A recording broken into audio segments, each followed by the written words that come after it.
This is me at work, on the toilet, moments before I become a literal god of theory crafting. This is me when I win a Nobel Prize for bringing peace to a fandom of strife over what the fuck is going on. And which fandom may I be talking about? It's the one about the circuses and the bunnies. Digital Circus. The Amazing Digital Circus. Have you heard of it?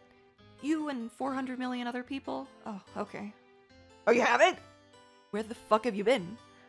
Oh, you thought it'd be a horrible show? Just like me, so you avoided it for 3 years? Brother, I've been there. It is time to stop.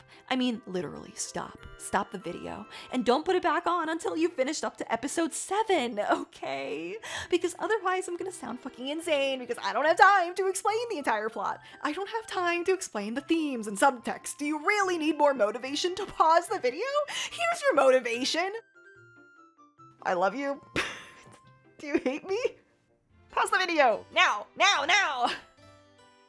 Welcome back, my Scullywumpus Bumblebee. My name is Sugar Cub, and I've come back from the dead ahead of schedule because I've been sick. In the head, I am what the youngins call a theory crafter. I take stories that are not finished, I dive deep into its fandom underbelly, and I find evidence for theories. I put up a board where I have all the pieces, and I wait for the fateful day when one piece pulls it all together. Well, the day has come! You may have heard of some theories on YouTube about the state of everything to do with Digital Circus. People think Kane is evil, great mastermind behind it all. People think Jax killed a child. And I honestly think that people that don't agree are haters of fun. But do you know what the most overlooked aspect of the Digital Circus is? What is abstraction?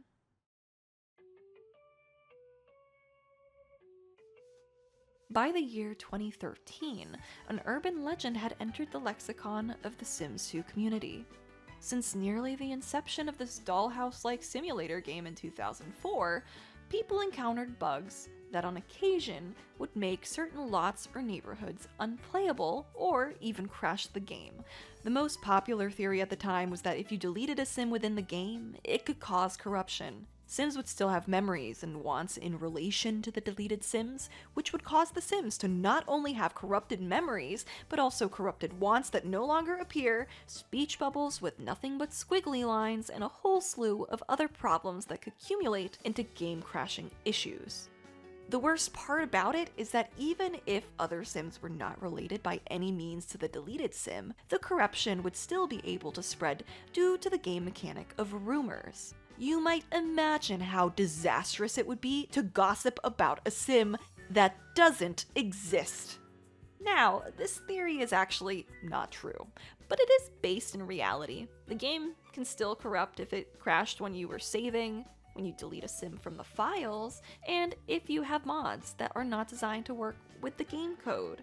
The corruption links and files can still spread and destroy your game, but luckily these bugs are contained in a way that usually only affects one neighborhood. So at worst, you just have to nuke the neighborhood, but you don't have to delete the game or start entirely over. And as for the whole deleting a sim within the game being a corruption-related thing, it's actually not. What was happening was that when you took your sim and you deleted them within the game, it actually soft deleted them. Basically, they're not actually missing, but a lot of those files have been stripped down to their bare bones, with only the necessary links to existing characters remaining, and a profile picture.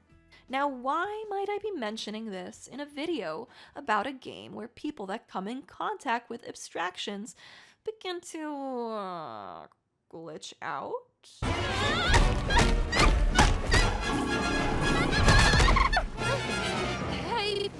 Mommy? Thank you.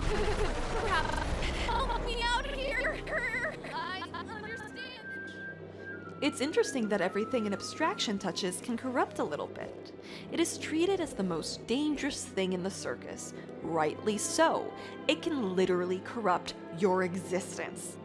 Everybody is so hung up about how abstraction is something Kane causes or that abstraction is more of a mental state, and I think it makes a really good red herring, because when you introduce a new character like Scratch and point blame at Kane and verbally imply that he is the man behind every abstraction, isn't it interesting how it diverts attention away from how abstraction began?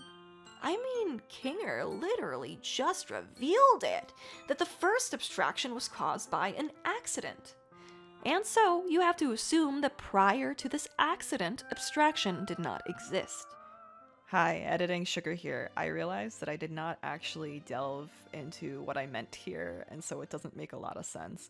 My theory is that the game is an abandoned experiment where they were experimenting on something related to transmutating people between the real and digital realm via VR. But it's super loose. I just do think it's research related. It could be training AI, it could be looking for solutions to happiness. It's not something I have figured out, but I do think the reason Kane keeps deleting smart AI goes beyond just a jealousy thing. I think it muddies up whatever experiment is being run whenever they go on an adventure. It's just interesting that they have to have stakes, according to Kane. Like, they are testing the limits or something. I also think that because of the backup info that Scratch, the first experiment, extracted due to too many modifications, too many mods, game corruption, why would you be testing so many mods? Okay, back to your regularly scheduled sugar. The game was not built with the intent to abstract anybody. But somebody, could be Kane, but it could also be Kinger, somebody added too many mods to the game in pursuit of said research. Whatever that may be. It could be AI training, it could be trying to find some kind of nirvana. I don't really know, and it's not that important. The important thing is that somebody corrupted a file that is connected to every other file, and that file can destroy everything. But Kane can't get rid of it, because when you delete files, just like in The Sims, it can break the game. But he can't go to a prior backup of the game either, because it doesn't exist, or perhaps because there's literal humans in the game. So the question remaining is, how do you keep playing a game that is corrupted? Well, I would guess that you make a place where abstractions can continue to exist, much like an intended soft deletion of a sim file, hidden from the remaining players or the game, with the only things remaining being their profile pictures and the connected relationship files that are necessary for the other characters to function. Side note, isn't it interesting how at Kaufmo's funeral they just use a profile picture for the frame? I'm not saying anything. I know Jax has a photo, but I just think it's interesting that the default is so icon-centric. They can't even have the funeral be grounded in reality. But let's get back on track and recap. I believe characters abstract because of their contact with abstractions, above all else. Losing their sense of self and paying attention to their horrific reality will definitely make it way easier to abstract. But I have a reason to believe that the root problem is the corruption spreading. One way that it can spread, introduced very directly in episode 1, is touch. Minus the original abstraction, there is nothing that contradicts this theory. The characters get scared when an abstraction is loose, their reality will glitch out, and Kane is necessary for them to continue to function, almost like he's been built as a maintenance AI. But while crafting this corruption theory, I got hitched because it doesn't make sense with Jax's near abstraction. Except it does. During Jax's abstraction scene, when you see the hole in Jax's room, everybody assumes that it's a hallucination, right? Well, I do not, and have never subscribed to this belief. I think there was something that entered Jax's room. Why do I think this? Because abstraction spreads through touch. And why? Why would it be a story choice for Jax's glove to disappear before touching Ribbit's finger? What purpose does it serve? It was completely and utterly unnecessary. But every single choice you see in a show has a purpose. So why did Jax lose his glove?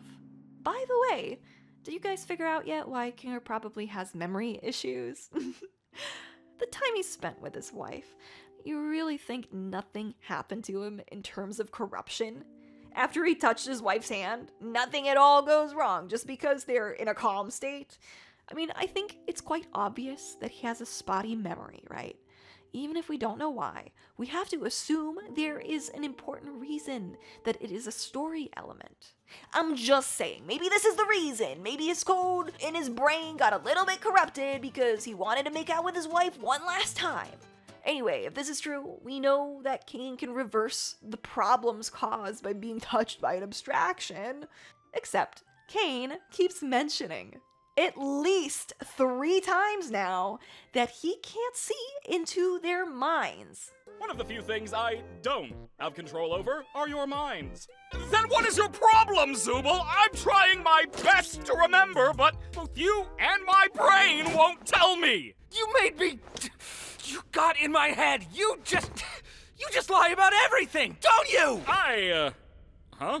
So what if the corruption is in a place Kane can't reach and therefore can't fix? Why does Kinger become stable in the dark? Also, speaking of the dark, why doesn't Kinger sleep in his bedroom? Why have all the abstractions that we know about so far happen inside of their bedrooms? Curious, isn't it? The way the show loves to tell you things by saying nothing at all. I'm gonna call this bedroom theory for you guys. I don't know if it's entirely just like a bedroom thing, but I do think that that's probably where people are the most susceptible to abstracting.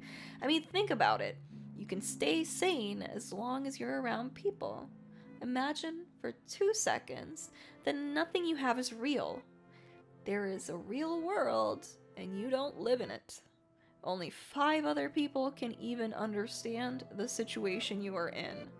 And when you are alone, you may think about that you could get stuck in this game all alone. Now, I don't know how bibbidi bop becomes bibbidi bang, but I will throw a few thoughts at the problem. There's another theory that stems from Kinger's ability to spawn a butterfly. It's called belief theory. And the idea is that all of the characters are capable of altering their reality as long as they believe it to be true. You see it in a few instances, such as how Pomni becomes incredibly unrealistically good at shooting in the gun episode. There's also how Ragatha in the same episode did not really believe in her ability to shoot, so the gun she picked shot like a prank flag thingy, and then later, for a moment, she believed in cartoon logic and put her finger in a gun. And it backfired. So that's a few examples. Now, one possibility when it comes to the bedroom theory is that if belief theory is true, then if you are in a really bad place, it could cause reality to alter. And it could cause some of the safeguards to fail. And a connection to form with the basement, allowing the players to be invited into abstraction. Now, I'm gonna call this sequence of events something else. I'm gonna call it Neon Evangelion theory. And then where is my insane mind going to take you now? I'm gonna take you into the basement! Let's take a look, shall we? Now, I don't know about you, but those abstractions on the side, they don't really look the same as abstracted Kaufmo to me. Do you notice how Kaufmo, who was just thrown in, has a little body? Well, where's the rest of them? Where's the other bodies? Because I can't find one, or rather, I can only find one. Do you understand why this is called Neon Evangelion theory? Okay, I'll put it into simple terms. They all become one, bro. They have their own little ego death that Jack's tripped out to. They lose all sense of self, they lose the remaining things that make them individuals, and then they enter a pure, sweet serenity, a wholeness. This is the bad ending. This is not why the game was made, but I think it is the result of the original experiment going horribly wrong. In the pursuit of something greater, they created a fucking nightmare existence. And for all we fucking know, this Lovecraftian bullshit keeps the game running indefinitely. Or maybe it's something we're just supposed to suspend our disbelief for. I don't know. Or who knows? Maybe there's just some sort of fucking bug portal that only is accessible in the bedrooms. Or maybe abstraction is not this at all. But damn, do I not make a compelling point? You cannot remove corruption theory from my cold dead hands. But there are still some questions left unanswered. So before we part ways, let me leave you with some food for thought on a few other smaller contemplations. Maybe you'll become crazy, like me, and start theorizing yourself. First off, during the Jax abstraction sequence, Jax's background is a little confusing. It feels like a kaleidoscope, but it doesn't look like a kaleidoscope. And with some research, I had discovered that, to me, it actually looks a lot more like the images used for machine learning. Like, it really looks like it.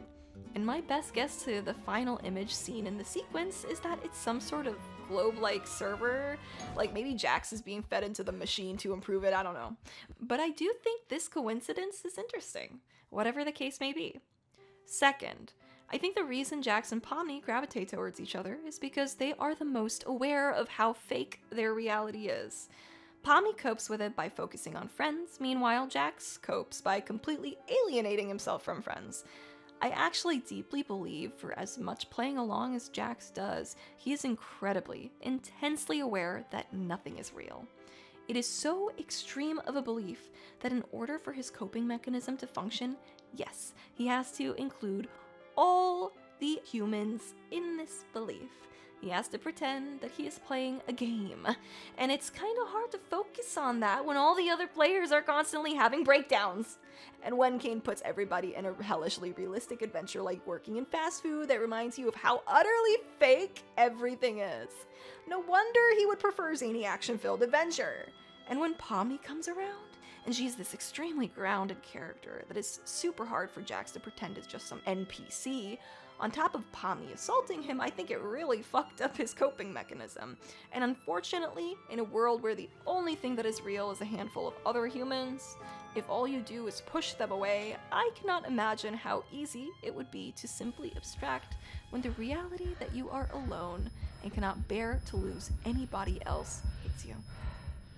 Also, to confirm, I think Jax is bad and nobody likes him, Kane is stupid, and Jax's hit and run is the funniest theory I've ever heard. And if you are an extremely media literate fanfic writer, please do me a favor and write about the most insane and unrealistic version of this story. Please include the hit and run, and also please make it that Pomni dates an AI before she enters the circus. So what do you, the viewers, think? I would love to hear your theories. But if you tell me I'm wrong, I will cry. I fucking cracked it, bro. Everybody hates my ass because of how I keep mashing the puzzle pieces together, and look, I fucking cooked. And if I didn't, I'll be so pissed I'll have to write a fanfic.